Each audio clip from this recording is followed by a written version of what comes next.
On this episode of Murder, She Wrote, we discover really bad Irish accents. And suicidal burn victims. All that and much, much more on today's episode of Murder, We Spoke.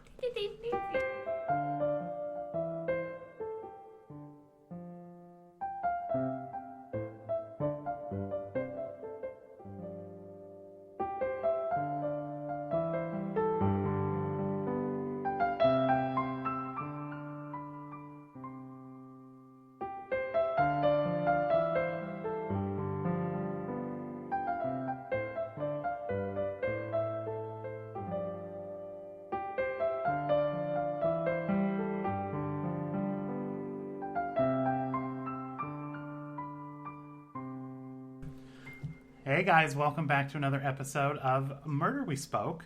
I'm Ben. I'm Marissa. Welcome. That's it. Yeah, we're 10 episodes in. We're still working out the intros. Still haven't nailed this at all. It's so awkward every time. You guys come back around episode 40, 45. This is going to be tight. I'll still be asking what order we do everything in, but I'll be better. So what happens when you have multiple podcasts? You don't know, like, which is the... How do we do this one? Small humble brag. This is what happens with multiple podcasts. We're just so busy. We have so many podcasts that people don't listen to. Exactly. How can we keep them straight in our heads? It's so crazy. So this episode is entitled, Where's My Sheet? Oh my goodness, I just didn't have my notes with me. I felt so naked. This episode that we're going to cover today is from Season 8, Episode 17, and it is entitled, To the Last I Will Grapple with Thee.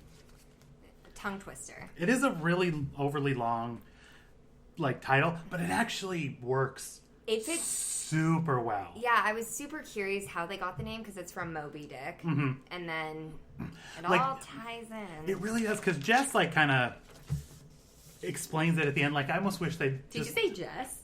Yeah. Oh yeah, we're that informed. Yeah, I didn't know if you were talking about a listener who suggested this episode. I was like, okay, JB, no, okay. Let's call her Jess. I call her Jess. Okay.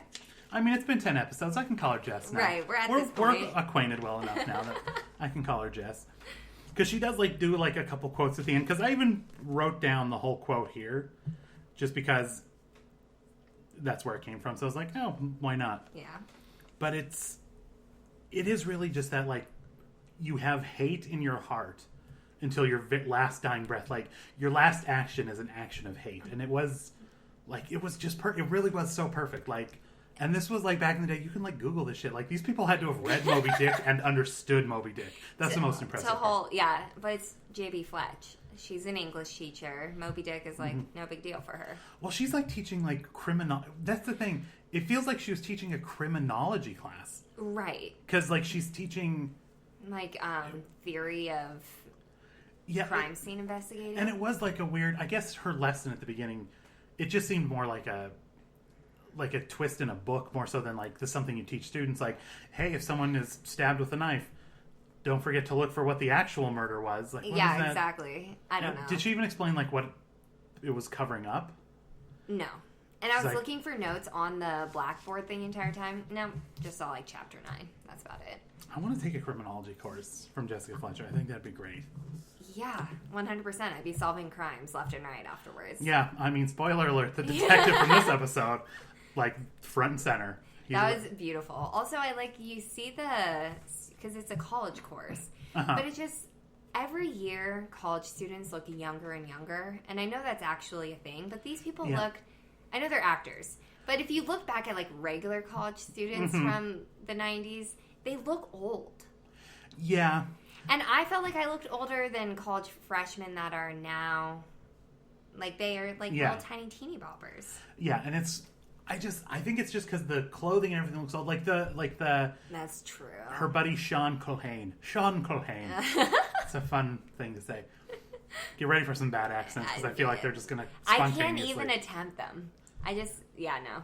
Well, you'll surely do better than the bad guy in this episode because his Irish accent. Thank God they killed him halfway through because his Irish accent was abysmal. See, I'm horrible to the fact I was didn't even notice. I was focused on his face. See, this is why we did this episode because you're going to Ireland. I am in a week's time, so we got to get you got to the prep you accent somehow. down. Yeah, exactly.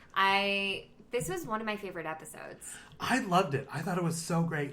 Just the way they opened. Yeah. in the Irish bar, played with the music and everything. Like, I just thought, like, It hit the accents, which I love. Had all that, so Irish people.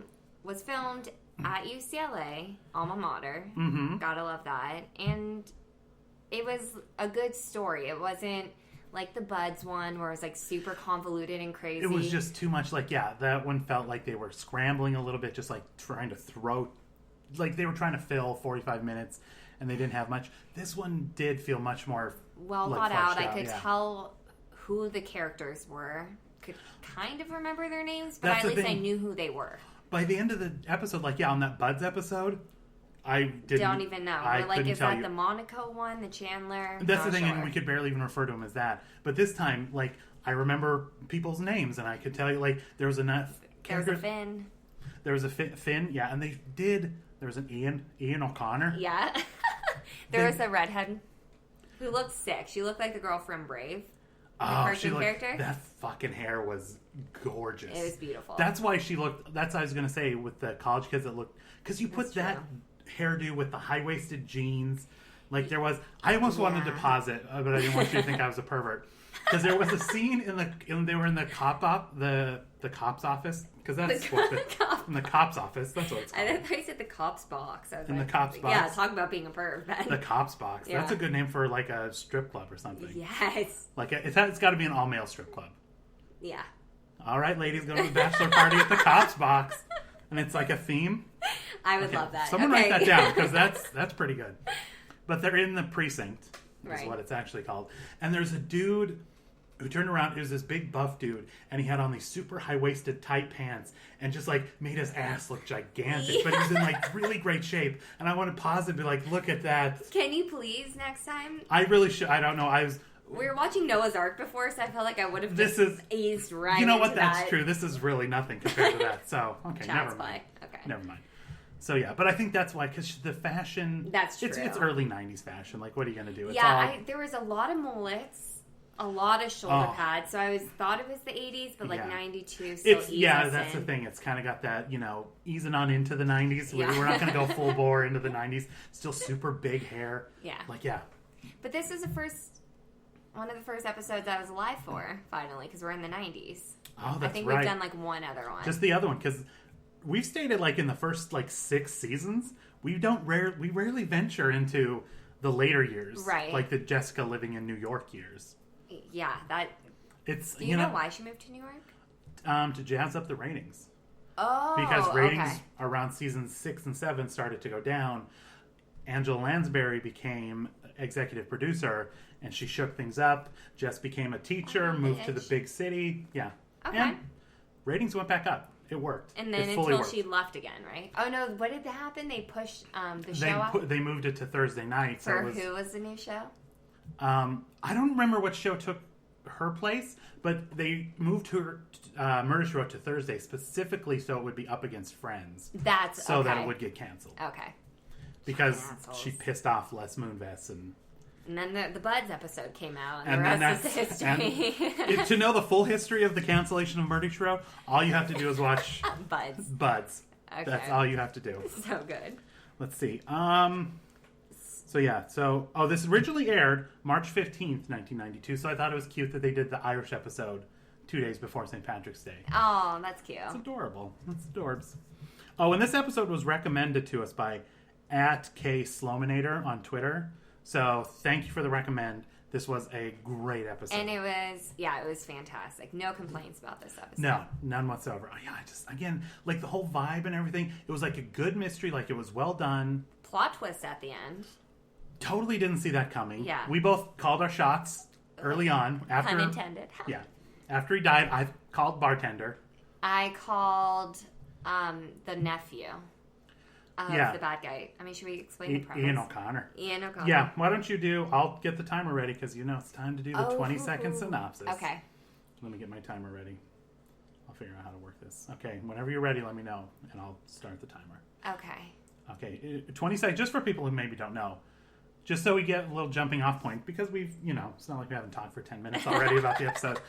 But if we're jumping off point, I'm going to give Marissa 20 seconds, and she's going to give us a brief synopsis of the plot. Are you ready? Okay, go. Jessica's friend, who's a fellow professor, is from Ireland. Some old people, enemies from Ireland, are now in the United States. There's a little riffraff going on. One of the enemies ends up dead and tries to blame her friend. And then JB solves it. Done. But wow, Did I say seconds. time? Thank you. Incredible. Yeah. Yeah, but that is exactly what basically. happened on this episode.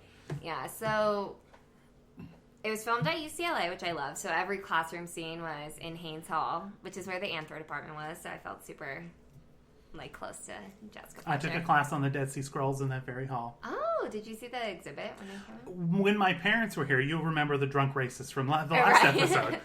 When they were here, we went to the California Science Center, but it was booked.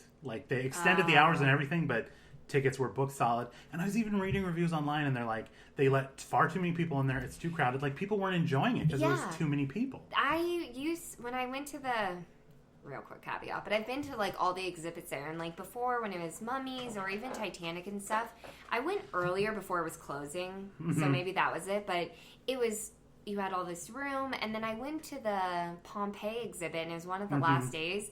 Had a ticket to go in, had to wait an hour before we even got in. It was so crowded, and then there was those stupid tourists with their iPads in front of everything, taking a million pictures. And I was like, okay, I don't even know if I can handle it in an exhibit. You know how college dudes will walk up behind someone and slap the books out of their hand?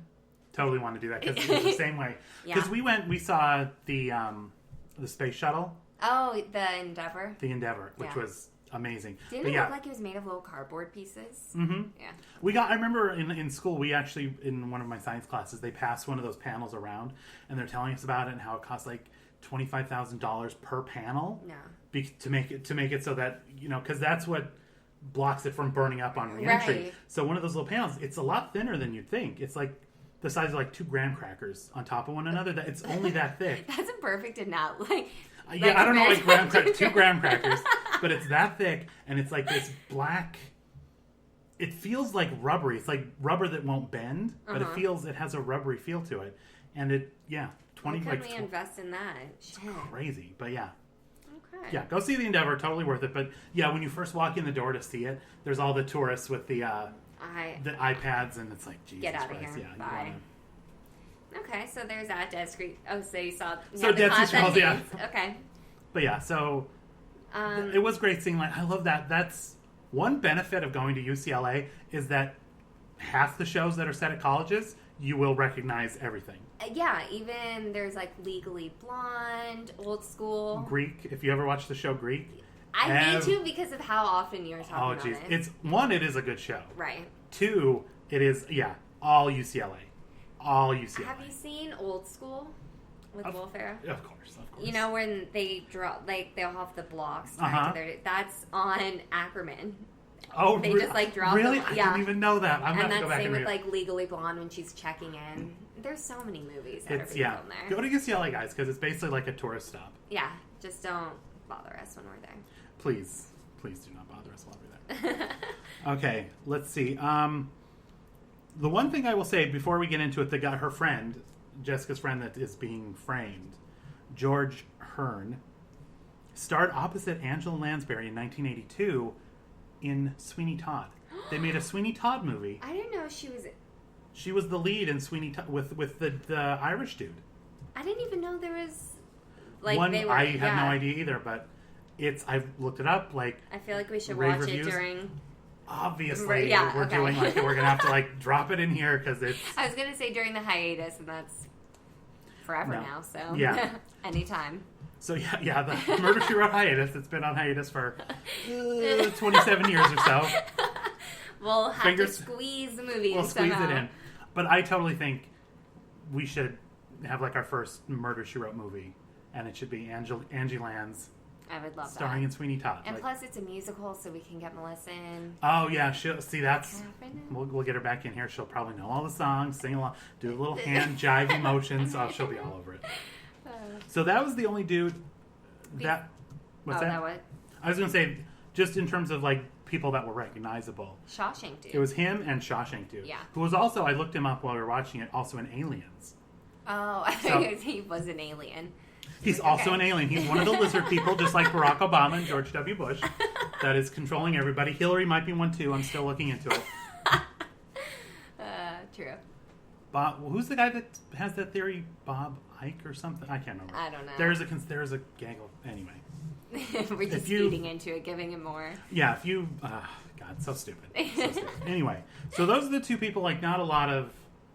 Although the bad guy, I will say, have you seen Mad Max Fury Road? Not yet, yeah. Okay. Well, he looks like a young version of Immortum Joe, the bad guy. Okay, I need to rent it. I've only heard good things. I've just never made it out to the movie I theater. will full-on let you borrow. I bought it on Blu-ray first day it came out. Perfect. It's amazing. But he has, like, the same hairline, the same white hair, the same weird, weathered white skin. He looked like a burn victim. He totally looked like a burn victim. Except he still had lips. Yeah, and, like, putting on too much makeup, because his forehead was, like, sheer white, and it was, like, normal from, like, eye down. I was wondering if it was just a bad makeup person, but then I was looking at everyone else, and no, it wasn't an issue. No, JB was looking fly, so... Yeah. As... not that to say, it would take more than bad makeup to make her look anything less than stunning. Exactly. But yeah, everyone else, the Kathleen, the daughter, the big redhead. From Brave, yeah. Yeah. What was the character's name from Brave? Because that's how we're going to refer to her from now on. I don't know. Matilda? I want to say Matilda. Merida. Yeah. If you could change your future, would you? But they're Scottish, right? Same difference. So, yeah. We just lost all of our... Any Irish person that's listening to this, I think we had like 10. Like, go fuck you. They're out of here. We apologize. Yeah. We love Ireland. I went there last year over Thanksgiving. Fucking loved it. Going in a week. So Dublin, Galway. Spread the good word, and we're friends of the Irish on this show. And I heard... Let it be known. Dublin's the third friendliest city in the world. Galway's number 1. So, I don't think anyone's turning it off. They're just too friendly. What's number 2? Oh, I forget, but I just know like LA and everything else was like on the worst list. Oh, of course it is. And then like Atlantic City, Jersey was like second least friendly, in between like Moscow and like some other Russian city. I was like, of course, these Jersey people. I have only heard negative things about Russia. Like, I want to go there so bad, but it's like I will just have to hire someone to show us around, never open my big dumb American mouth. Yeah. I'll just look, as sad heterosexual as possible. Yeah, and I'll just do everything I can. I just want to see the Kremlin, then I'll leave. I promise. Yeah, exactly. Like 2 days tops. That's why I had Aaron bring me a shot glass, because I'm like, when I'm going to go to Russia? I don't know. Yeah. Yeah, okay. Let's see. That's about all I had. I will say, again, just back to how I loved every scene in the bar. Was I wish they spent more, like, every scene in that bar was amazing. And like the colors of the tablecloths, and then they had the live band and the Irish dancers, and they brought out, like, you could tell it was Guinness and the food, and like it was just like, yeah, it was so like low key. Like the first like 10 minutes was literally you hang out with Jessica and her Irish friend at a bar, and it like, was nothing else. Like it fed into the plot, zero, but it was still. Just like, you're like, I want to hang with these people, man. I literally said out loud, I am so excited to go to Ireland, because I just felt like, it's probably nothing like that, but I just felt in the vibe. I will say, like, they did a pretty good job. Like, from what I said, like, you have that nice little music in the thing, like, everybody's cheery, like, they're bringing you the big, giant plates of food that you can never finish, and everybody's just, it's wonderful. Isn't Angela Lansbury, doesn't she live in Cork now? She does. Like, that's the thing. We'll go on. There's plenty of episodes that are actually set in Ireland. And okay. God damn it, we're going to do every single one of them. Don't you worry. Okay. But she did, I guess, about halfway through the Murder, She Wrote run, she moved to, she always loved Ireland, and she bought a house in County Cork. And I've heard it's beautiful there. Yeah, and has lived there, I think, to this day. She still resides in County. Try and find her. I'm gonna wear my little Angela Lansbury earrings all around Ireland to try and. And Blood just like, have you seen this woman? And just kind of hold your ear, like, have you seen her? I'm looking and trying to find this woman. Okay. And word will get around to her, like, there's a crazy woman walking around with earrings of your face. No, but they're so friendly. They just be like, oh, you have to meet this girl. She has some weird radio show about you. Some internet radio show. She's going on and on about how she met you at a farmer's market when she was fresh out the womb. That'd be delightful. But I like this episode because should we just, like, how it ended up? Yeah, we can, I mean, obviously, spoiler alert, like, Right. If you're listening to this, you know. Yeah, so the guy ended up killing himself because of a brain tumor. Yeah, the end got, like, because it was pretty dark. It was, like, kind of a lighthearted, like, you know, the Irish music. Jess and the detective, like, their banter was super fun. Yeah. And then you get to the end of the episode, and it's like, whoa. Yeah. We full on gonna watch a suicide, you guys. And it is hard to watch. Like, you never see the murder, and they basically showed you a suicide instead. Like, I'd much rather watch murder. Yeah. Because it's less depressing to me. The person didn't choose that. This is like... It was extra depressing because as he was holding the gun to his head, it was weighted into the wall. And so they stayed on the shot, too. It wasn't quick at all. It stayed on the shot, and his hand kind of was wiggling under the weight. And it's like, stood there for at least 7-8 seconds, which doesn't sound like a lot. But when it's a man contemplating his own existence and about to take his own life, 8 seconds is a long time. Yeah, it was horrible. And I just kept thinking, like, what is he thinking right now? Like, no, it's about to happen. And then they just pan away right before, and you just hear them. Yeah.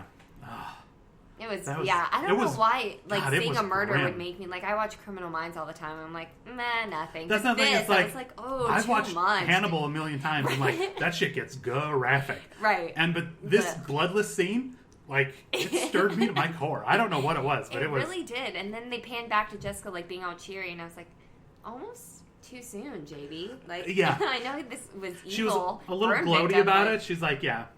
But it was... Because it humanized that character, because he was just like a dick up until then. And he died, and you were kind of like... We were all kind of like the bartender who was like, had it coming. Fucking good riddance. Yeah. Yeah. Good riddance to bad rubbish. So, like, you didn't... But then they injected that little bit at the end with...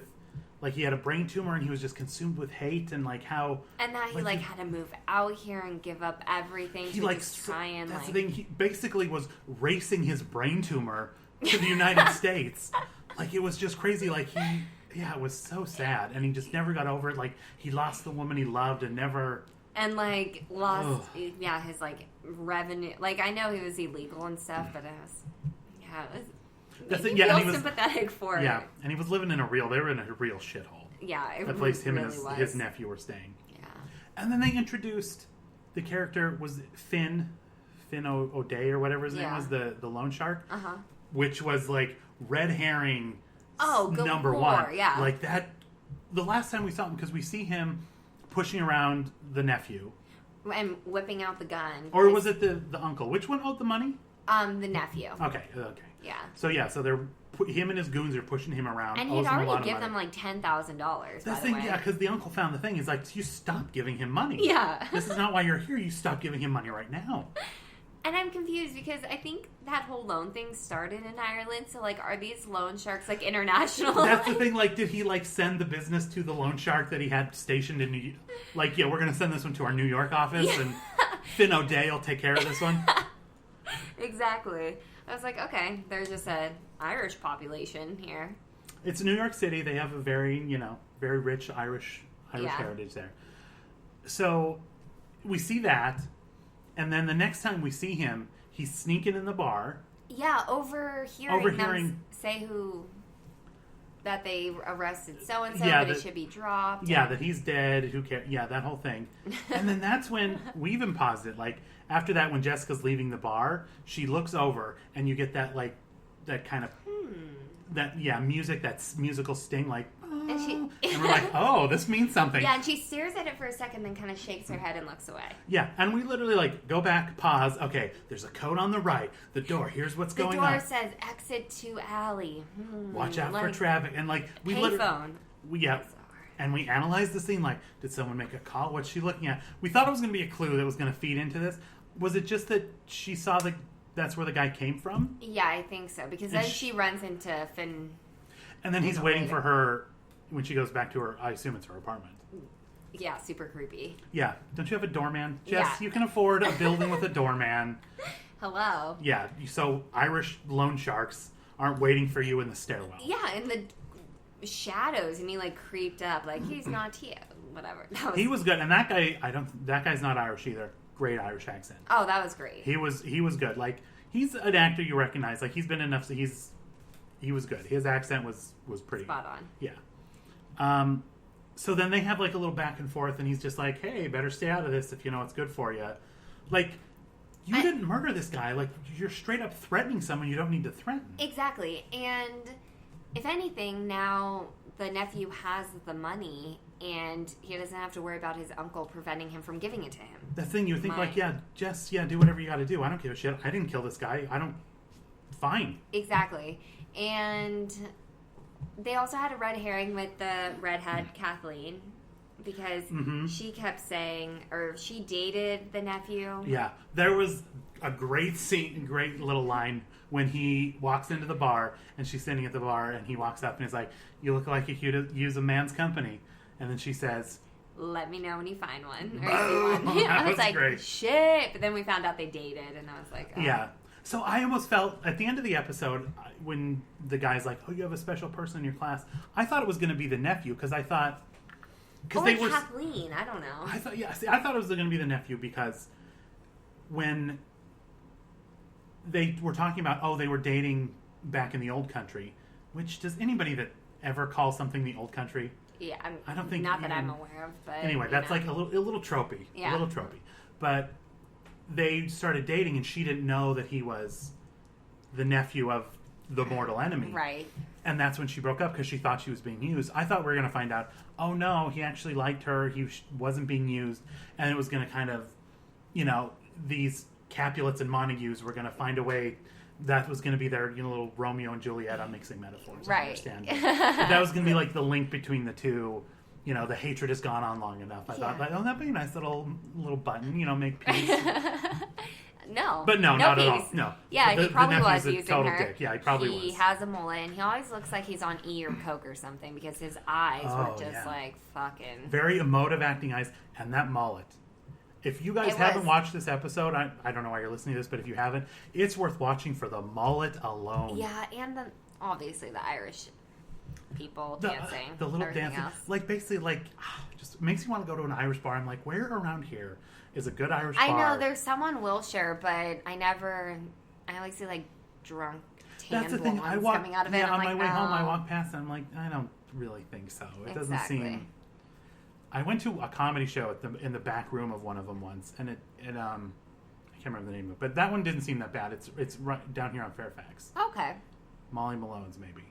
I like all the names of them. There's one by me, it's like Finn McCool's, and then there's Yeah, there's another one, Tom Bergen, is supposed to be pretty good, which is also on Fairfax. We should, before we watch Sleepy Hollow, go to an Irish bar.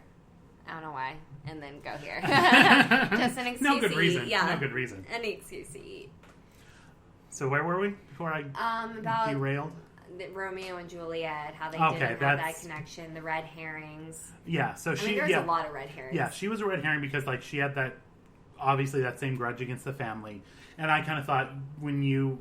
Oh, no, you didn't predict the nephew. I thought she could be it because, like, maybe she went there to try and talk him down. Things got heated. Defending her dad. And then she killed him, and I thought... And maybe she had his revolver, and that's why they found a 9mm slug in him. Right, Yeah, it could have gone that way. And then we found out the bartender had a bar in Ireland that Immortum Joe probably burned to the ground.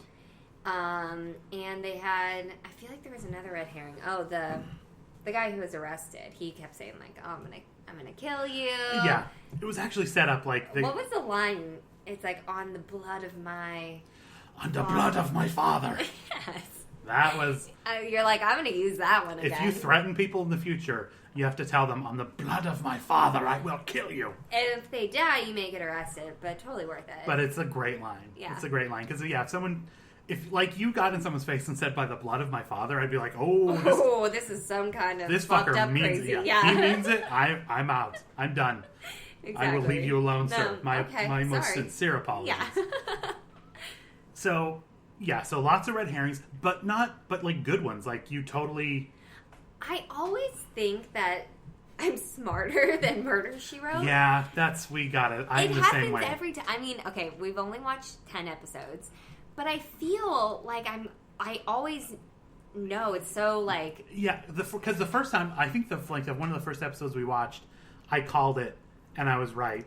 And I think a little smug ever since. And now I've not gotten one right since. No. Not even close. And I don't know if it's just like in the beginning, but I always thought that they used to have the murder in the beginning, and now they're doing it more towards the end. But we've only seen 10 episodes, so maybe this is their MO. I don't know. In our small little sample group, though, I think you're right. Yeah. Because in the earlier episodes, season 6 and before, the murder happens before the first commercial break. Yeah. And then the rest of the show is trying to solve it. But in the later episodes, like the it's Buds all one... leading up. Yeah, the Buds one to less effectively. But this one very effectively. You got to meet these people, see them interact with the deceased. Right. And it kind of can make for a richer... Yeah, clearly we were really upset about Brain Tumor McGee. That was exactly, like, yeah. God build us up for that. If he died like on minute 3, like maybe we wouldn't have had that same reaction, but because of everything we saw, it was dark. We were gutted, yeah. You guys. It was rough. Oh God! But it ended so beautifully. Because what was that last scene where she? Oh, the classroom. Yeah. Oh, we got to get into just because when they arrest the guy. Because the Immortum Joe has set him up so perfectly to be left a videotape, evidence. Left a videotape, and probably used a 9mm, knowing that was his service revolver. Of course, planned everything. Riled him up at the bar so he would yell at him. Have witnesses. Drew the visitor card. Yeah, that was a great thing too. When he went to the college where he was teaching, and he's like, "Oh," he's like, "I'm gonna call security." He's like, "Oh, I've got a visitor's card," and I was just like, a little laminated. You got a little piece of laminated paper. You're untouchable now. Right, exactly. And also, obviously, who knows what college it actually is, but I'm just like, it's a public place. Like, literally anyone can go to most any college and just wander around. That's the thing. I was going to say, like, if you came on our campus, I don't think... No, it's public. You can you could not go get a visitor pass. That's so weird. No, because we're not in elementary school. You don't have to, like, have a visitor sticker because it's public. Because we're all grown-ups, you guys, so... I guess we're taking our lives in our hands every day when we go to work. I didn't know that. Yeah, we are. But yeah, Sean Cohane slaps the pass out of his hands, and that gets his fingerprints on it, so he can... Did you see him pick it up, like, by the little edges of the laminating? Like, no. That was adorable. Again, like, no one has gloves or a handkerchief to not disturb fingerprints. We're just going to handle shit all the evidence all day long. Since the first episode we saw where they picked up the skull with the bullet in it. Oh my God, that was still... No evidence has been properly handled at all. This episode, well, there was a lot of that, but that first episode, go to the Pretty Little Podcasters feed to find you guys. That first episode was the most egregious. Yeah. It was literally like, not only were they just picking stuff up, they were like passing it around and handing it off. It's like, what the fuck? There was like a bullet hole in the skull, and they're doing like the little like basketball twirl on their They're fingers. like, look what I can do. Who can hold it up longest, you guys? It was real disrespectful. It was real disrespectful of the dead. But yeah, no evidence. I mean, like horribly handled. And like, I think when she's in Cabot Cove, there's like the clearly derpy derp cop, and there's always everyone's pales in comparison with her detective skills, but they make them seem at least like somewhat competent. Yeah, at least like here in the big city, like this detective. Yeah, he was sure of himself. He wasn't, kind of wandering aimlessly around, waiting for Jessica to tell him what to do. Yeah, like he wanted to arrest. It wasn't like, oh, I think you should arrest this person. No, maybe you should look here. Like he was being a proactive cop. Like maybe overlooking some stuff, as we'll find out. But being Jessica's bitch, also. Oh Jesus! Because so after they arrest her friend, she goes to his office and is literally like telling him like, oh, I don't think he did it. Here's the reasons why. And he's like, whoa, you don't have all the evidence. You can't be making these claims. Right. And she's like a child. Yeah. She's like, I don't have the evidence because you won't give it to me. And it's like, yeah, because you're a fucking civilian. Yeah, and they never like say, but like you're not a cop. Like, what are you even allowed? You need a visitor pass in here. Like, do you? That's the thing. Like, yeah, who let you in? Did you have a? I think she had a visitor badge on. Oh, maybe. And she also said before to the people in the bar, like, oh, I know these cops. Like, they won't just, or like, he's rational. Like, it was so like I feel like we're gonna just end up saying it a lot because every episode is her just injecting herself into criminal investigations, and no one's saying shit about it. Yeah. Except in Russia. In Russia, they were like, bitch. Yeah, we heard about you in the fucking States. Yeah. You're not going to pull this shit here. In Soviet Russia, still do, but no. In Soviet Russia, murder writes you. Get the fuck out. Yeah. But everywhere else, like, yeah, she's just running the table. And she literally, like, throws a little hissy fit and is like, well, I don't know because you won't show me. Yeah, and then they get brought the video. Yeah, and then she's like, well, you can at least tell me about the coroner's report. Come on, you can at least do that. Yeah. Like he owes her something. Exactly, and then she's like, turn on the monitor, flip the lights, like, get me some popcorn, just like running around, having him. Yeah, when they brought in the video, the last piece of circumstantial evidence, and that's when he's like, we got him, because the video was Immortum Joe. I already can't remember his name, so yeah, it's fine. When Immortum Joe's like, I just want you to know that if something happens to me, totally with this dude Sean Culhane. That's 100% him. Go get him right now. Yeah. And then the cop's like, well, that's enough to get him. It's like, even though I feel like that's not a great. I mean, because you already have essentially a mountain of circumstantial evidence. I don't know why this is the straw that breaks the camel's back. And the cop also says, oh, I wish I would have gotten him earlier. And it's like, why? It literally makes no difference. Yeah, he's not running. Yeah, and this isn't the nail in anything. Yeah. But, okay. So he's arrested.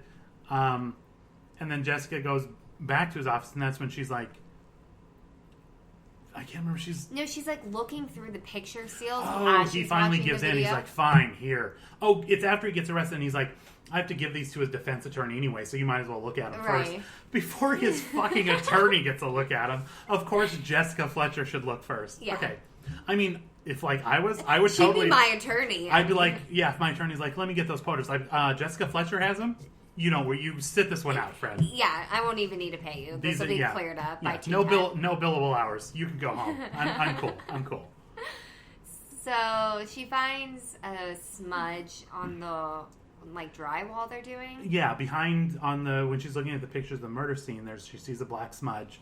And she also sees him stutter kind of and repeat himself as he's speaking. He did that once in the bar. Yeah, he said instead of day, he's like night. He had like a little thing in the bar. And I was wondering, did they just not want to refilm that scene? I was thinking the same thing. I was like, no second takes, guys? Yeah, okay. Letting this guy dangle in the wind because he flipped a line? That's a dick move. I'm glad we were thinking the same thing. I thought the same thing. I was like, oh, that's okay. I'm like, I was too much of an asshole to see the clue. Oh, God. So, yeah. So and then he does it again in the video where he kind of forgets where he is and, has to, think about his next press word. His tumor a he has little to harder. Do a little Professor X move and remember where. Yeah. So then Jessica immediately knows he's got a brain tumor.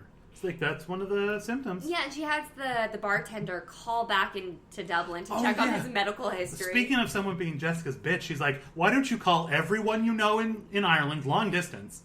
8-hour time difference. Wake their asses up. Yeah, because it was like 6 p.m. because she was about to go meet. So it was literally the middle of the night in Ireland, and she's telling us you just call everybody you know, and just kind of see what's up, see what's going on. Yeah, see what's up with their medical history. Yeah.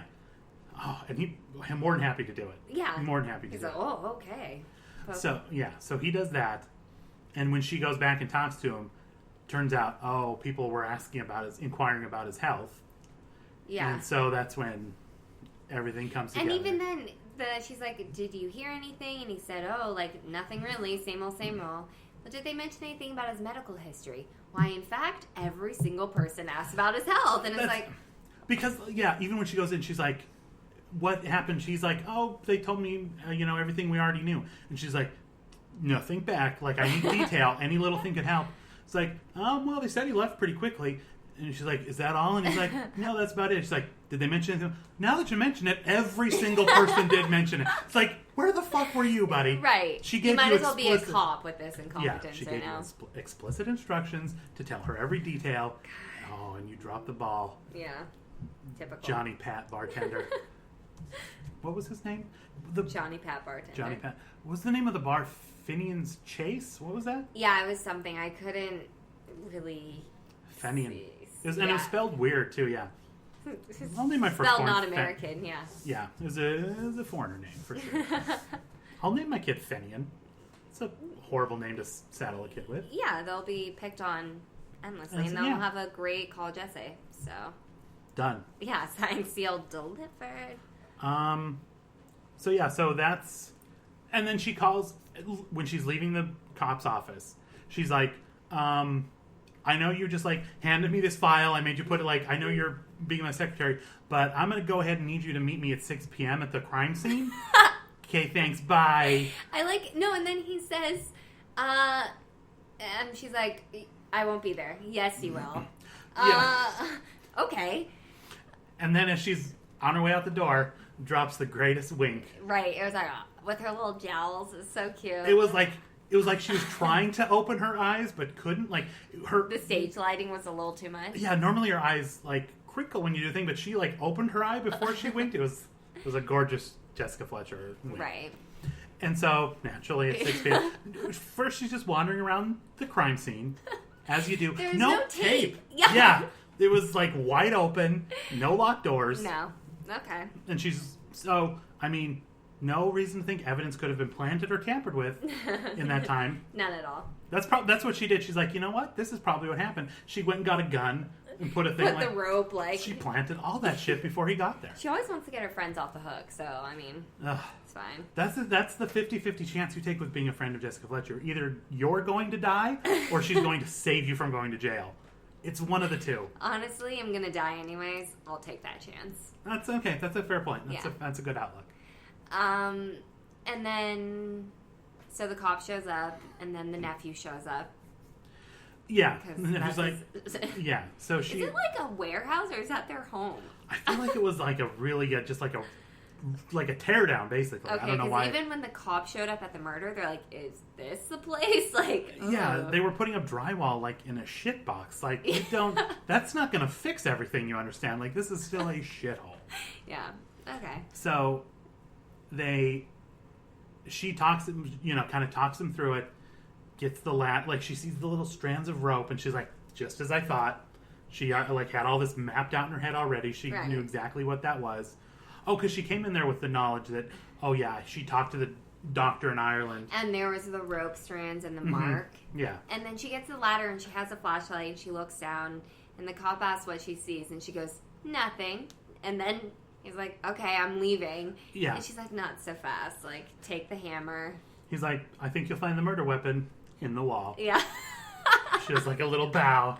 It makes him, and the dude, like, again, I know it's a crime scene, but can you, like, no, destroy a crime scene? Like, is that something that can be done? So I like that he takes off his jacket because he's going to, roll up his sleeves. Right. And just goes in with the thing, breaks a nice little hole in the wall, and then he's like, yeah, I told you. Nothing. And then, boom. The gun falls, and she's like, thanks for shaking it loose. Oh. Jessica just has the best lines. It's so good. It's almost as if it's perfectly written. Yeah. Mm-hmm, yeah. So, they find, and this is when we get the whole horrible tale. We won't go back over it again. It was you guys really remember depressing. What happened. We told you already. It's too soon. And then they're back at the school. And she makes this little joke about, he's like, oh, I owe you for saving my life, and blah, blah, blah. She's like, oh, I didn't do it for you. I did it for me. I didn't want to teach your class. Yeah. Oh, that old lady. Jessica. After solving a murder, that old lady humor just never lets up. Right. And then it's actually the detective in her class. Yeah. And then, because he goes like, oh, you have a new student.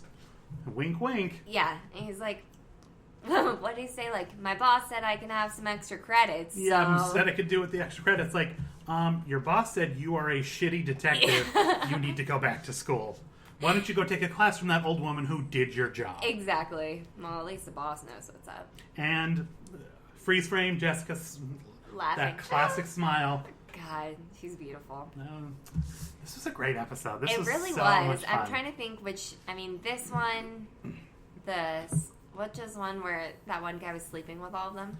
If it's Thursday, it must be Beverly. God, that one's still so good. This one might be. This one topped it, but that one was my second one just because that line from Beverly. What would she say? Like, I was slutting it up on like. She like said some outrageous line like for a healthy 9-year-old. sex drive. Like it's like a what? healthy sex drive or whatever. Yeah. Something inappropriate for a 9-year-old. Something for she was. So again, Kay Slominator, well done. Yeah, thanks. Well girl. done. This was great. Guy. And there's another and we'll totally be watching some Sweeney Todd. And this guy comes back. The Irish guy. Mm-hmm. Him and Jessica go to Ireland early in the next season, so it's like only a couple months after this one aired.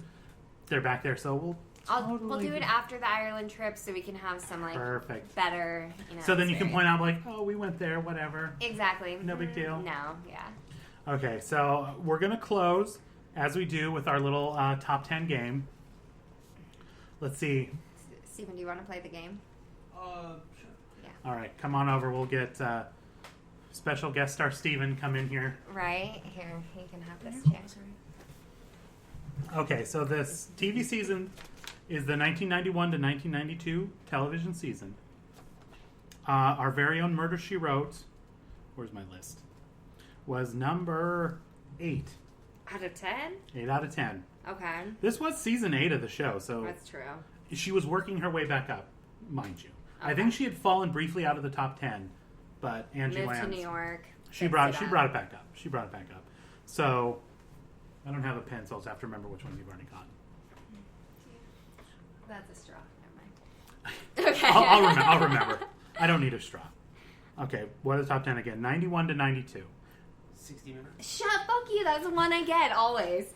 That's number 1. Good job, Steven. Monday Night Football. No, that was like number 14. I do remember seeing that. Oh. I will say, I'll give you guys a clue. Aside from 60 Minutes and Murder, She Wrote, every other show is a 30-minute sitcom. Cosby Show. No, it was off the air by then. Ugh. The other one. Home Improvement. Home Improvement number 5. Yes. Good job. Yes. Have you ever seen an episode of Home Improvement? Because Jonathan Taylor Thomas was on it, right? Okay, so that. So I just remember him. I don't remember anything else.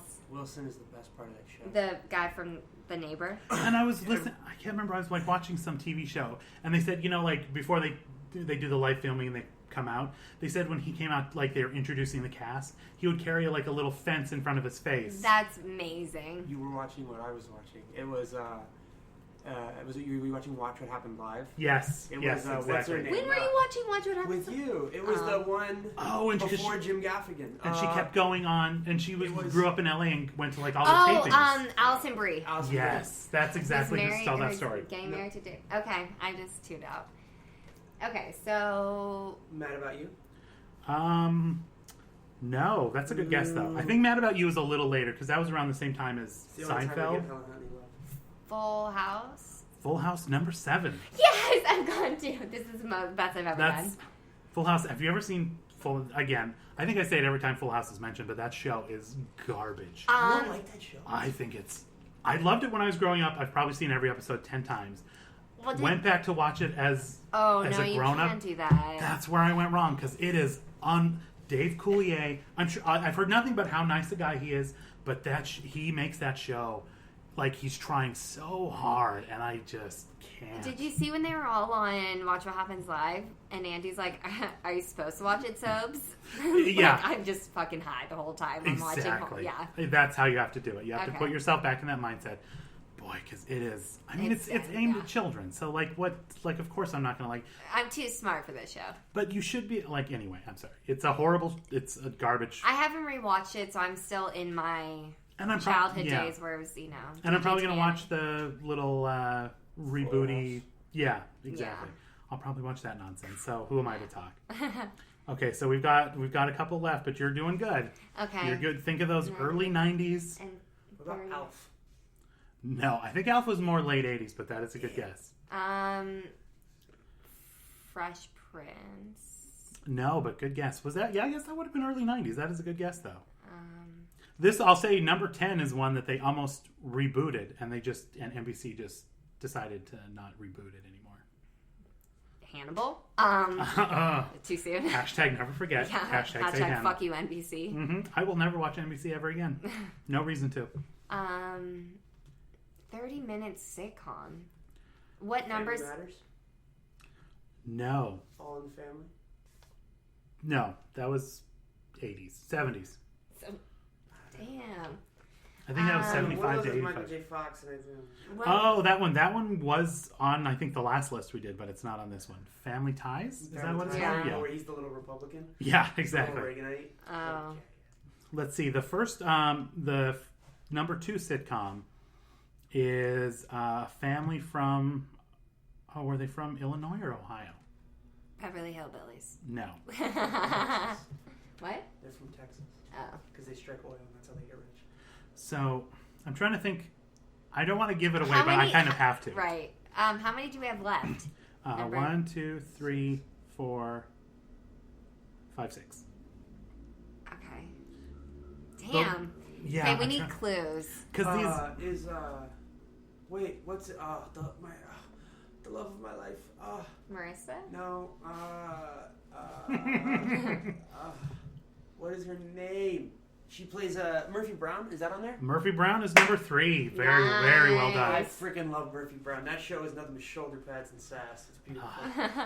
I want to go back and watch. I don't know why it's not on Netflix or something, because I would, watch that show from stem to stern, especially for the episode where Kramer goes to play her secretary.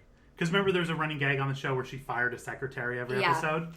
And Kramer, like when he went out to LA to be a star, he got a role on Murphy Brown and was one of her secretaries. I need to get the season pack, because I think like TNT always plays the same ones again. Because I remember loving that show, but I haven't seen it in years, and I would totally rewatch Murphy Brown. Let's see, the number 2 one, it was on ABC. Seinfeld? No. Seinfeld would have been on its way up. Seinfeld probably will show up next time. Well, because the first 3 seasons were shit, so... Oh boy. As good as that show was. Right. Whoever had the vision to be like, yeah, no, this is going to be a good show. You're a genius. Yeah, thank you. I think it was Brandon Tartikoff. Is that the guy's name? Anyway. I don't know. Genius. More clues. Let's see. The number 2 one was set, again, in either Illinois or Ohio. Mm-hmm. It was a family, like a dirty mouth family almost. Mom and dad and 3 kids. Roseanne, yes. I think you're right. I think it's Illinois. What was the town they were in? I watched. That's one of the shows again. I grew up watching. That is one of the best shows of all time. It absolutely is. Third Rock from the Sun. No, that's late 90s. Yeah, that was early 2000s. Whoa. That show ran for a long time. Kept John Lithgow in the red for a while. Shout out to Phyllis. Let's see. So number 4 was the number 1 show for a while, especially in the later 80s. Trying to think of it. Garnered 1 spin-off that also ran for a very long time. I feel like I'm going to be your parents right now. Cheers wasn't still on TV, was it? It was indeed. This is Cheers. Fuck! What was the spin-off of Cheers? Frasier. Oh, yeah. Frasier's a Cheers spin-off? Yeah. Oh, yeah. I never really watched a lot of Cheers. Scrambled eggs. I just know that was... the best thing... Because Cheers, the best reason to watch that is Frasier and Lilith. Because Lilith showed a couple of times in Frasier, but goddamn, she is just one of the greatest television characters of all time. Who was on Watch What Happens Live recently that they're related? Norm. It's his uncle. Norm's uncle is... Sorry. The gentleman who played Norm is George Jason Sudeikis' uncle. That's what it was. Oh, really? Yeah. That's crazy. That's why when he got really sick... Jason Sudeikis was having a really hard time, and they were like talking to Olivia Wilde, and she was just like, "No, he's doing okay, but like, it's just really hard." And like, Olivia Wilde, that was Jason. his big supporter. Because yeah, he was saying that like Andy was asking if he gave him any acting advice, and he said no, but he convinced his mom to like let him not go to college and go into acting, which ended up being. That he did do was say he's actually pretty good. Let him see what he can get. Okay, interesting. I didn't know that. Yeah. I missed that. I missed that episode. Duh, Bears. Let's see. Okay, number 6. I'm going to give you a big clue because I don't even know if this will do it for you. Okay. but one of their big, not a tagline, but one of their good scenes was, "You don't mess with a sugar baker woman." Oh no, I don't know. Oh my god, was it like Women at Work or something? That's very close. I think you're on the right track. I know exactly. That's a shoulder pad show, man. That's it's a great shoulder pad. When show. did Just Shoot Me come on? I feel like that's early not. 2000s. Yeah, because that was not famous. You're always way too like. That was like Will and Grace was on the air when that show was on. I think Seinfeld was off the air when that show was on. Really? It just seems like because I'd watch it like at night, like reruns, that it would have to. I'm so embarrassed. It's like women in the workplace or business women, or it has something to do with the job and women in the name. It's the Sugar Baker sisters run this business. Julia and something Sugar Baker. This literally rings 0 bells for me. Delta Burke is one of them. Annie Potts worked there as well. Oh, and the woman who... This is really not going to help. She had a recurring role on Frasier, too, and I can't remember. She was a blonde woman. She also played the first lady on 24 for a while, too. No. Excellent actress. Blonde. Can't remember her name for the life of me. Fucking shit, though. But I'll give it to you because you know the show. It is called Designing Women. Damn it! Oh, never That's heard of it. not a great, because that picture's great, because it's like the four of them kind of in like a mock family with a dog picture, and it's like a big circle, and it's just big suits. It's beautiful. It is like, it's still like, and it's holding on to kind of that 80s look. And there's something kind of regal about the way they all have great posture, and they're it's fantastic. Because they're all from the South, so they have those wonderful. That's a great show. I think that might even I don't be know. on... I've never heard of this show. You've never heard of... It's a big deal. It was a big deal at the time. Oh, totally. I mean, yeah, number 6 in the it's cracked in the top 10. Is Golden Girls still hanging on at this point? If it is, it's not in the top 10. All right, but that is, very much same vein as Golden Girls. If you like Golden Girls, 100% you like Designing Women. The weirdest thing about Golden Girls is the oldest woman was the youngest actress. Yeah. I doubt I'll never get over that. What numbers do we have left? 9 and 10, and if you don't know Designing Women, we're not There's even no gonna... fucking... There's no way. Okay, Number 10 is Coach. Oh my god, that's such a great... He coaches, Minnesota or Minnesota State. Yeah, Minnesota, yeah. That is a fantastic show. That's one of those really great classic, we only have 4 sets sitcoms. Yep. Oh my god. Such a great They had, because for a show called Coach, not a lot of time spent in a locker room or on a field. No, it was in his coach's office. It's in his office. That was such 90% of the time. And there was that big dude. Did you ever watch How I Met Your Mother? I'm still going through it on Netflix. Because the guy that played Jason Segel's dad was his assistant coach on the show. Wait. Who? The guy that played Jason Segel's dad. Jason Segel. Am I saying the wrong name? No, I think you're saying... What you from said? How I Met Your Mother. The guy How from... I Met Your Mother. I was thinking Everybody Loves Raymond. I'm so sorry. What? Why? I have no idea. Anyway, the big tall blonde, he had that real mousy blonde hair that was almost like in a page boy haircut in this. It's again, these are all shows you should go watch one episode. I'm not saying watch the whole thing, awesome. but watch. God. And the last, but it's worth it because he was such a dopey guy, and it was one of those took place in Minnesota, kind of a down homey feel. It was a good show. it was. Again, top 10. And that was the show NBC was going to reboot, and then just recently decided not to. I don't know why. Interesting. I'm not sure why. And then number 9 was Major Dad. I've heard of that, never seen it. Never heard of it. It was. I'm kind of surprised it cracked the top 10 because it wasn't that great. Yeah, honestly. they had a family member inflating the score. Yeah. All right, guys. Well, that's it. Yeah. Thank you for playing. You got more than one, so you're improving. We got into the time I was born, so and I'm starting to get it. You were alive. Things are clicking. Right, yeah. exactly. Okay. All right, guys. Oh, before we go, just a couple quick housekeeping things. Please do go leave us a pleasant review on iTunes and tell us how much fun you have listening to us play games. And we'll read it. Guessing games. Yeah, and we'll read. If you leave us a pleasant review, we should start reading them on here. Because that actually is a lot of fun. Especially when Melissa's not here because she's too modest and doesn't want to hear that shit. Exactly. But we will all day. Yeah. All day. Clearly, I'm please leave us one. We'll read it. We'll say anything. If we get enough, we'll do a podcast that's just reading those reviews. Go on Twitter at Murder We Spoke. You can follow us there, and please make recommendations because we've gotten so many good ones coming in, and we want more. So keep the recommendations coming at Murder We Spoke or murderwespoke@gmail.com. And next week we're going to be doing next episode, not next week. We're going to be doing the episode from season 3 entitled Crossed Up. This one literally the most recommended one. Like, when we started taking in recommendations, within 2 days, we got 2 recommendations. One from Anne-Marie via email, and one from @NextThursday on Twitter. Both said, you got to do this. She's like in bed, sick, and it's the middle of a storm, and she picks up her phone to make a phone call, but the storm crossed the lines, and she hears a murder plot, and no one will believe her. And apparently, based on what we've been told, and there's more than... These aren't the only 2 even suggested. We got people on Twitter like, the one where she's in bed, you have to do that one, it's amazing. These are the 2 people that actually knew the name of the episode. Okay. So, that one's going to be... I'm actually really excited right now. That one's going to be... I can't wait, because, people are... That's going to be a Gonzo Bonkers episode. Yeah. All right, guys. So, until then... Bye.